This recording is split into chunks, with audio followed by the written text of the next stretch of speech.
Bonjour à tous et bienvenue dans cette nouvelle vidéo. Alors aujourd'hui, présentation d'une nouvelle machine. Ça va être un dossier en deux parties qui sera consacré à la NEC PC FX.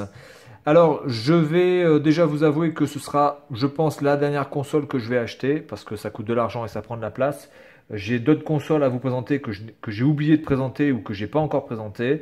Donc voilà, en matière de console, je pense que ça c'est terminé. Je vais peut-être maintenant plus me concentrer sur des objets technologiques, sur des jeux ou sur des accessoires de console que sur des consoles à proprement parler, sauf évidemment les consoles nouvelle génération.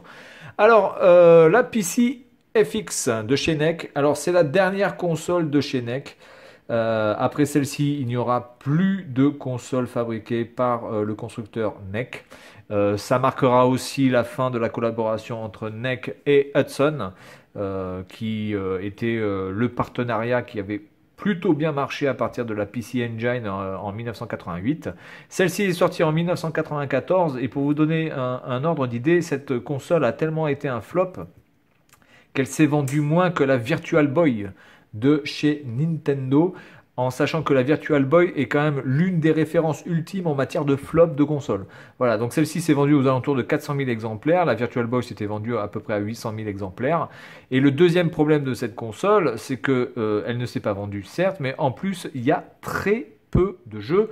Au total, 62 jeux en l'espace de 2 ans. Hein, donc c'est vraiment ridicule. Ça fait à peine 3 jeux par mois. Donc c'est vraiment, vraiment ridicule. Hein. Ça fait moins de 3 jeux par mois même. Donc ça ne pouvait que foirer. Et en plus, les jeux qui sont sortis sont que des jeux vraiment orientés pour les Japonais. Donc évidemment, cette console n'a pas pu se vendre en dehors des frontières japonaises. Et en plus, les jeux sont aux trois quarts des jeux de drague ou des jeux de blabla entre des filles, voilà, ou des trucs d'animation. C'est vraiment, vraiment très restreint. Vous avez quelques RPG, vous avez, je crois, un ou deux shoot 'em up. Je ne sais même pas si vous avez des jeux de baston. Donc c'est vraiment la dèche. Alors je vais déjà vous présenter la machine. Euh, alors, elle se compose un petit peu comme une tour PC, voilà, d'où le nom PC FX, hein, j'imagine. C'est une tour PC, elle ne peut se mettre que comme ça, puisque vous avez le lecteur CD qui se situe ici sur le top. Alors, au niveau de la dimension, bien, ça fait 13 cm ici, ça fait à peu près 26 cm en hauteur, et à peu près, voilà, à peu près 26 cm aussi en profondeur. Hein, ça fait un carré, quasiment et donc 13 cm de large. Donc vous avez la trappe pour lire les CD-ROM, les CD images et évidemment les CD de jeu que je vais vous présenter tout à l'heure. Le bouton on-off pour allumer la machine. Vous avez une trappe ici qui vous permet de brancher une carte mémoire. Alors la machine a déjà une mémoire interne, mais vous pouvez mettre une carte qui vous permet de sauvegarder vos données. Vous avez ici les deux trappes pour mettre les prises de manette, voilà, qui ressemblent presque à des prises de NES. Hein. Bon, c'est pas vraiment des prises de NES, mais ça y ressemble quasiment. Sur le côté droit, sur le côté gauche, vous n'avez rien. Sur le côté droit, vous n'avez rien du tout non plus. Voilà. Simplement voilà, pour l'aération, j'imagine. Hein. La partie arrière se compose d'une trappe ici aussi. Alors, l'externe 2, je ne sais pas à quoi il sert. Je sais que la PCFX pouvait avoir la capacité de recevoir des fax et pas d'en envoyer. Vous ne pouviez pas envoyer de fax, mais vous pouviez recevoir des fax. Je sais aussi que la PCFX avait la capacité de se brancher sur un ordinateur NEC de l'époque et cette connexion permettait à l'ordinateur d'avoir donc un lecteur CD-ROM puisque l'ordinateur de base, alors je me rappelle plus du modèle de l'ordinateur, hein, mais l'ordinateur NEC n'avait pas de CD-ROM et donc cette connexion permettait aussi de faire un CD-ROM. Et vous avez une trappe en dessous aussi, vous avez un troisième port externe qui est ici, voilà. Alors je ne sais pas quel port sert pour la connexion avec le PC. Je ne sais pas quel port sert pour recevoir des fax. Mais voilà, donc vous avez quand même 3 ports. C'est quand même pas mal, hein, on reconnaît bien quand même ici le côté un petit peu PC. Donc là, par rapport à ça, NEC ne s'est pas chié dessus. Et ils ont vraiment repris un petit peu le concept de ce qu'est un PC. Vous avez évidemment la sortie audio-vidéo. Vous pouvez sortir aussi en vidéo out comme ça, un petit peu dans le système de la Mega Drive, en tout cas la Mega Drive japonaise ou la Saturn. Et vous avez la possibilité de mettre une alimentation, une autre alimentation que celle qui est fournie ici. Donc ça c'est plutôt pas mal, parce que si jamais ça c'est pété ou quoi que ce soit, ben, vous pouvez mettre donc du 5 volts en 40 mA. Ah non, ça c'est du out. Autant pour moi, ça c'est une sortie ça. Donc vous avez une sortie 5 volts 40 mA. Alors, la question c'est à quoi ça pouvait bien servir ça? Ça c'est une bonne question, une sortie 5 volts, un peu comme ce serait quasiment une sortie USB, hein, quasiment, hein, 5 volts, sauf que là c'est juste un rond, une sorte de jack, bref. C'est un petit peu bizarre, voilà, donc en fait ce n'est pas du tout pour combler le fait que ça soit en panne, donc en fait ça c'est une sortie, et ça c'est évidemment l'entrée pour brancher la machine. Voilà pour cette console au niveau de l'esthétique. Alors c'est vraiment pas très beau. Je pense que ça aussi, ça a dû rebuter certains joueurs de l'acheter, notamment au Japon, parce que ça fait vraiment pas du tout console, ça fait vraiment PC, et du coup, bon ben, entre la guerre entre les gens qui aiment les PC et les gens qui aiment les consoles, quand vous aimez les consoles mais que vous vous retrouvez avec un truc qui ressemble à un PC, ça fait un petit peu bizarre. Et quand vous avez et quand vous aimez les PC, ça ne sert à rien d'acheter ça, parce que ça ne peut absolument pas remplacer un PC.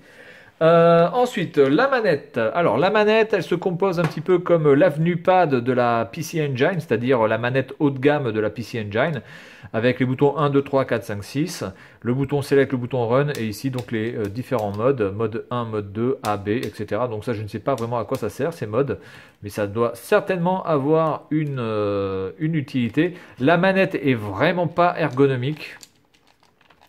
Vraiment pas ergonomique, beaucoup moins ergonomique par exemple qu'une Saturn. Alors déjà la manette de la Saturn c'est vraiment pas le top non plus. Et en plus toujours ce même problème de câble qui est d'une rigidité mais absolue. Putain on dirait vraiment un câble je sais pas, c'est vraiment du gros fil, électrique quoi. C'est vraiment pas agréable. Donc voilà, je trouve que cette manette est aussi pas terrible. Alors après, il y a assez de cordons pour pouvoir jouer. Ça, on va dire que c'est plutôt un bon point de la part de NEC d'avoir filé assez de câbles. Ensuite, la présentation des boîtes de jeux. Alors, les boîtes de jeux se présentent comme ça. Alors, je vais essayer de faire de la place. Par contre, hop, voilà. Les boîtiers se présentent comme ceci.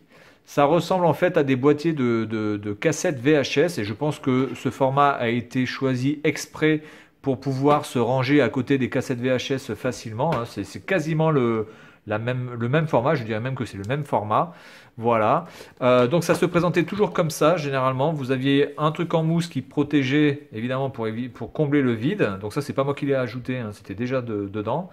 Vous aviez le livret. Vous aviez ici une petite trappe qu'il fallait ouvrir. Et vous aviez donc après le CD. Et quand vous aviez des jeux avec plusieurs jeux, bah, vous aviez un CD ici et un CD ici. Je crois qu'il y a des jeux jusqu'au maximum, ça va jusqu'à 4 jeux, enfin 4 CD. Donc là, il n'y en a que un, mais enfin, il y a pas mal de jeux où il y a 2 ou voire 4 CD pour le jeu. Alors les boîtiers sont vraiment de très bonne qualité, de très bon plastique. Ça fait penser aussi un petit peu aux boîtiers de Neo Geo. Il y a un petit peu ce côté-là. Et puis, bah, écoutez, je vais vous montrer la notice de ce jeu. Vous allez voir quand même un petit peu ce qu'est une notice. Vous voyez, là, la notice, elle est toute en couleur. Très beau papier. Et papier vraiment épais, hein, on ne peut pas voir à travers. Ça, je dirais que c'est une sorte de RPG, peut-être. Voilà, la notice est vraiment excellente. Elle est grande, il y a de la matière, il y a des beaux screenshots. C'est bien présenté, il y a des dessins, tout est bien expliqué, j'imagine, en japonais pour pouvoir jouer de manière totalement, de manière logique à ce jeu, puisque tout doit être bien expliqué. En tout cas, le gameplay, etc. Vous avez la présentation des personnages ici, voilà, avec des petits artworks derrière. Donc ça, c'est une notice, voilà. Hein. C'est pas comme la notice de Ken le Survivant que jeu que j'ai acheté il n'y a pas très longtemps et qui est vraiment une honte. C'est une honte, monsieur Sega, de vendre un jeu 50 balles avec rien à l'intérieur. C'est proprement inadmissible, surtout que Ken le Survivant, excusez-moi, il y a quand même matière à faire une putain de notice de fou avec des artworks absolument magnifiques. Voilà, donc la NEC PC FX, ben écoutez, elle est sortie en 94, un petit peu avant la Saturn et donc avant la PlayStation 1. Malheureusement, je pense qu'elle est sortie trop tard. Elle est sortie trop tard parce que du coup la Saturn et la PlayStation étaient largement au-dessus. Alors elle est bien meilleure que le Mega CD, voilà. Elle est bien meilleure, je pense aussi qu'une 3DO. Je pense qu'elle a plus de puissance qu'une 3DO, ou en tout cas ça doit être quasiment équivalent. J'ai joué à quelques jeux, vraiment j'ai pris un shoot 'em up là, il était vraiment pas mal, il avait de bons effets. Mais bon, NEC n'a vraiment pas soutenu sa console, il faut le reconnaître. 62 jeux, quasiment que des jeux inintéressants. Une console qui coûte assez cher aussi, il faut le reconnaître. Voilà, la 3DO s'est vendue à 2 millions d'exemplaires. La Philips CDI, qui n'est quand même pas une console extraordinaire non plus, s'est vendue à 1 million d'exemplaires. La PC Engine GT Turbo Express s'est vendue, la portable s'est vendue à 1,5 million d'exemplaires. Le Virtual Boy s'est vendu à 800 000 exemplaires. Donc vraiment, cette console n'a pas eu de succès du tout avec ses 400 000 exemplaires simplement vendus en 2 ans.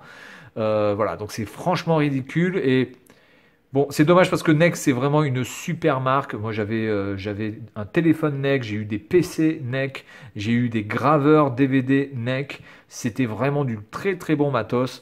Mais là, il faut reconnaître quand même que NEC n'était plus du tout dans le coup. Voilà, donc c'est tout pour cette première salve concernant la NEC PC FX. Et puis moi je vous donne rendez-vous bientôt pour la deuxième partie du dossier où je vais présenter des jeux. Alors les jeux sont facilement copiables. Le seul problème c'est d'arriver à trouver des ROM. Donc là j'en ai trouvé quelques-unes, mais je peux vous dire que sur internet ça commence à se faire très très rare de pouvoir trouver des ROM et en tout cas une bonne liste, parce qu'on peut trouver une ROM par-ci, une ROM par-là, mais vraiment un site où vous avez quasiment toutes les ROM toutes mises dans un même endroit, ça devient vraiment maintenant très très compliqué.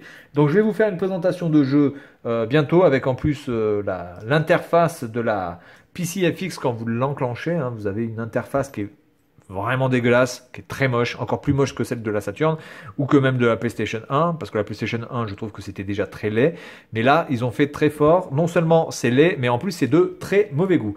Voilà, donc c'est tout pour cette vidéo concernant la PCFX, console made in Japan, sortie uniquement au Japon, et puis moi, je vous dis à la prochaine.